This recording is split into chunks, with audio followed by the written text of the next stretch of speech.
Good morning my dear aspirants. నేను మీ Naveen sir. Telangana వ్యాప్తంగా ప్రభుత్వ ఉద్యోగాలకు ప్రిపేర్ అవుతున్నటువంటి తెలంగాణ యువతి యువకుల కోసం Naveen sir current affairs YouTube channel ద్వారా ప్రతిరోజు కరెంట్ అఫైర్స్ మరియు తెలంగాణ ఉద్యమ క్లాసెస్ని బోధించడానికి నేను మీ ముందుకు వచ్చాను. సో దీనికి మీరందరూ సహకరించాలి. దీనిని మీ ఫ్రెండ్స్కి కానీ ఇతరులకు కానీ షేర్ చేయగలరు. సో ఈరోజు మనం కరెంట్ అఫైర్స్లో డిస్కషన్ చేసుకునే ఫస్ట్ టాపిక్ ఏంటి అంటే కరప్షన్ పర్సెప్షన్ ఇండెక్స్ 2025. దీనిని తెలుగులో అయితే అవినీతి గ్రహణ సూచి అంటారు. ఈ సిపిఐ ఇంగ్లీష్లో అయితే కరప్షన్ పర్సెప్షన్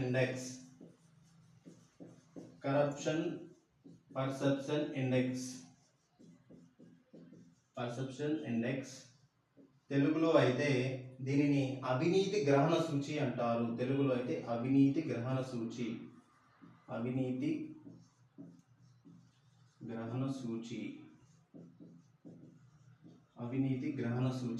సో ఈ సిపిఐ ఇండెక్స్ అంటే కరప్షన్ పర్సెప్షన్ ఇండెక్స్ అనేది 2025కి చెందినటువంటి ఒక రిపోర్టు. దీనిని 2026 ఫిబ్రవరి 10న ట్రాన్స్పరెన్సీ ఇంటర్నేషనల్ అనే ఒక సంస్థ దీన్ని రిలీజ్ చేయడం జరిగింది. ఎగ్జామ్స్లో అడుగుతారు, ఈ కరప్షన్ పర్సెప్షన్ ఇండెక్స్ అనే ఇండెక్స్ని ఏ సంస్థ రిలీజ్ చేసింది అంటే ట్రాన్స్పరెన్సీ ఇంటర్నేషనల్ అనే సంస్థ. ఏ సంస్థ అంటే ట్రాన్స్పరెన్సీ ఇంటర్నేషనల్ అనే సంస్థ రిలీజ్ చేయడం జరిగింది కరప్షన్ పర్సెప్షన్ ఇండెక్స్. అంటే మనకి దీని ద్వారా మనం తెలుసుకోవాల్సింది ఏంటి అంటే ఇది అవినీతికి సంబంధించినటువంటి ఒక సూచిక. అంటే ప్రపంచంలోని ఏ దేశాలు ఎక్కువ అవినీతిని చేస్తున్నాయి, తక్కువ అవినీతి గల దేశాలు, ఇందులో మన ఇండియా ర్యాంక్ ఎంత, దానికి ఇండియా స్కోర్ ఎంత అనేది కూడా వెరీ ఇంపార్టెంట్. సో ఈ ఓవరాల్ సిపిఐ ఇండెక్స్లో 2025కి సంబంధించిన ఇండెక్స్లో ఇండియా ర్యాంక్ ఎంత వెరీ ఇంపార్టెంట్. సిపిఐ ఇండెక్స్ 2025లో ఇండియా ర్యాంక్ 91. ఇండియా ర్యాంక్ ఎంత అంటే 91. India rank is very important, 91. ఎన్ని దేశాలకు గాను 182 దేశాలలో ఇండియా 91వ స్థానాన్ని అంటే 91వ ర్యాంకుని హోదాలో ఉంది. స్కోర్ ఎంత వెరీ ఇంపార్టెంట్. ఇండియా స్కోర్ ఎంత ఈ అవినీతి సూచిలో? ఇండియా స్కోర్ ఎంత అంటే 39. Score is very important, 39/100. It means అంటే స్కోర్ 0 ఉంటే అత్యంత అవినీతి ఎక్కువ గల దేశం అని అర్థం. అదే స్కోర్ 100 ఉంటే అవినీతి తక్కువ గల దేశం అని అర్థం. సో మనం ఎన్నో స్కోర్ ఉన్నా అంటే 39 స్కోర్తో 91వ స్థానంలో ఇండియా పొజిషన్లో ఉంది.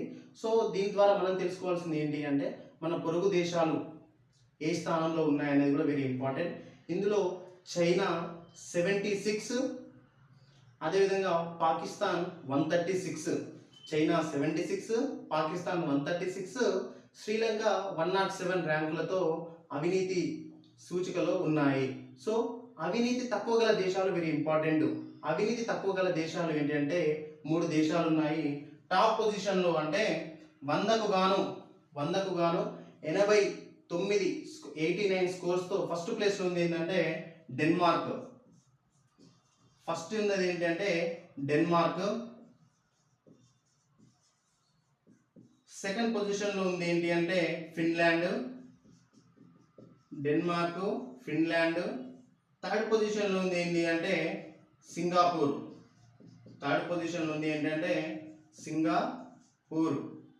సో వీటి స్కోర్ ఇంపార్టెంట్.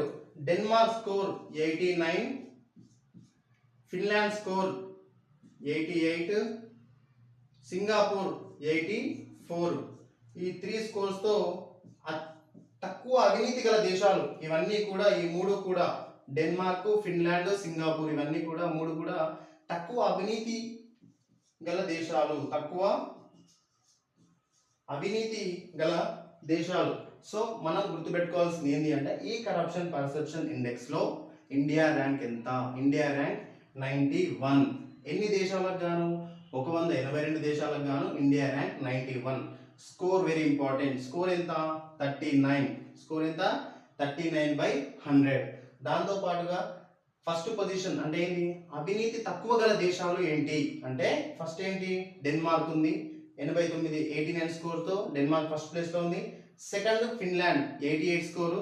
థర్డ్ ఏంటి అంటే సింగపూర్ 84 స్కోర్తో ఉంది. ఇది కరప్షన్ పర్సెప్షన్ ఇండెక్స్ 2025.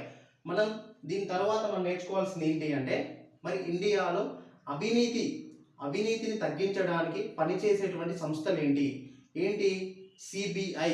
మొదటగా ఏంటి CBI, central bureau of investigation. ఈ సిబిఐ అనేది దేశంలో పెద్ద పెద్ద అవినీతికి సంబంధించినటువంటి కేసులను విచారిస్తుంది. ఏంటి సెంట్రల్ బ్యూరో ఆఫ్ ఇన్వెస్టిగేషన్. అదే రాష్ట్ర స్థాయిలో అయితే ఏసీబీ, యాంటీ కరప్షన్ బ్యూరో. అదేవిధంగా రాజకీయ నాయకుల కోసం అయితే లోక్పాల్, లోకయుక్త అనే సంస్థలు ఈ అవినీతిని నిరోధించడానికి పనిచేసేటువంటి సంస్థలు. సో మనం వాటి గురించి కూడా క్లియర్గా తెలుసుకోవాల్సిన అవసరం ఉంది.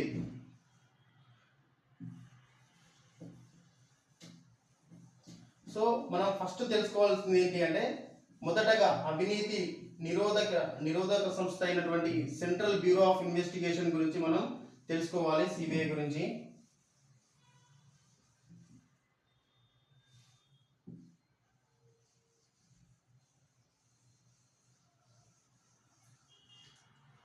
CBI is very important topic. CBI also very important topic. మనం ఈ కరప్షన్ పర్సెప్షన్ ఇండెక్స్ తో పాటు మనకు సిబిఐ గురించి కూడా వెరీ ఇంపార్టెంట్ టాపిక్. మనం సిబిఐ గురించి దాని ఫార్మేషన్, దాని ఫాము ఏ విధంగా జరుగుతుంది, ఆ డైరెక్టర్ జనరల్ ఏ విధంగా నియమించబడతారు అనేది కూడా వెరీ ఇంపార్టెంట్. మనం దాని గురించి కూడా తెలుసుకోవాలి. సిబిఐ, ఈ CBI central bureau of investigation అనేది ఇది సిబిఐ అనేది కే సంతానం కమిటీ సలహా మేరకు 1963లో మనకి సిబిఐ అనేది ఎస్టాబ్లిష్మెంట్ కావడం జరిగింది. సిబిఐ ఏర్పడిన సంవత్సరం 1963. అదేవిధంగా సిబిఐ మోటో కూడా చాలా ఇంపార్టెంట్. సిబిఐ మోటో ఏంటి అంటే ఇంటిగ్రిటీ, ఇంపార్షియాలిటీ. మోటో అనేది చాలా ఇంపార్టెంట్. దీని యొక్క మోటో అనేది ఇంటిగ్రిటీ, ఇంపార్షియాలిటీ,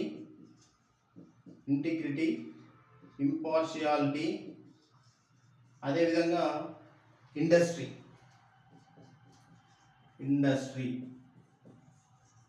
ఇది వెరీ ఇంపార్టెంట్. సిబిఐ యొక్క మోటో ఏంటి అంటే ఇంటిగ్రిటీ, ఇంపార్షియాలిటీ, ఇండస్ట్రీ అనేది సిబిఐ యొక్క మోటో. మరి సిబిఐ ప్రస్తుత డైరెక్టర్ జనరల్ ఎవరు అంటే Praveen Sood. CBI present director general ఎవరంటే ప్రవీణ్ సూద్. ఈ ప్రవీణ్ సూద్ అనే వ్యక్తి కర్ణాటక మాజీ డీజీపీగా పనిచేసినటువంటి ఐపీఎస్ ఆఫీసర్. ప్రజెంట్ సిబిఐ డైరెక్టర్గా ఉన్నాడు. మరి సిబిఐ యొక్క పదవి కాల పరిమితి ఎంత అంటే 2 సంవత్సరాలు. ఇతను 2 సంవత్సరాలుగా నియమించబడతాడు, కానీ ఇతని యొక్క పదవి కాలాన్ని 5 సంవత్సరాల వరకు పొడిగించేటువంటి అవకాశం ఉంది. So present CBI director general ఎవరు అంటే ప్రవీణ్ సూద్. అదేవిధంగా సిబిఐ యొక్క మొదటి డైరెక్టర్ జనరల్ ఎవరు అనేది కూడా వెరీ ఇంపార్టెంట్. సిబిఐ మొదటి డైరెక్టర్ జనరల్ ఎవరు అంటే DP Kohli. CBI first director, సిబిఐకి first director general, first DG ఎవరంటే డిపి కోహ్లీ.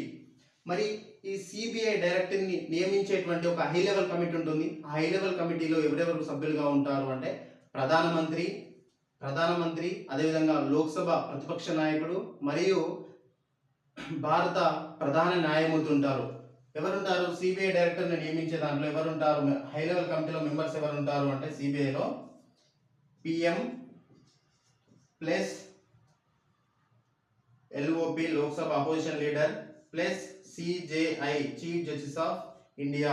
ఈ ముగ్గురి సలహా మేరకు, కమిటీ యొక్క సూచన మేరకు సిబిఐ డైరెక్టర్ జనరల్ అనేది నియామకం జరుగుతుంది. ఇది CBI central bureau of investigation. ఇది భారతదేశంలోనే అవినీతి కేసులను విచారించేటువంటి ఒక సంస్థ.